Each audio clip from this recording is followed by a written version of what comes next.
মালয়েশিয়ার সাবেক প্রধানমন্ত্রী, দেশটিকে আধুনিকায়নের রূপকার। টানা ২২ বছর ক্ষমতায় থেকে স্বেচ্ছায় পদত্যাগ। আবার জাতীয় প্রয়োজনে ৯৫ বছর বয়সে ক্ষমতায় আরোহণ করে চমক। দাপিয়ে বেরিয়েছেন পুরো বিশ্ব, চ্যালেঞ্জ করেছেন ওয়েস্টার্ন আর্থ সামাজিক রাজনৈতিক পলিসি।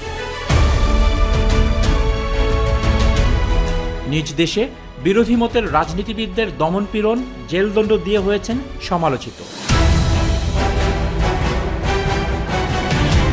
বর্ণাঢ্য মাহাথির পার করেছেন ১০০ বছর জন্মজয়ন্তী। ১০০ বছর জন্মজয়ন্তীতে তার জীবন, কর্ম, রাজনীতি নিয়ে সাক্ষাৎকার নিয়েছেন ব্রিটেনের আইটিভির সাংবাদিক ব্রিটিশ বাংলাদেশি মাহাথির পাশা।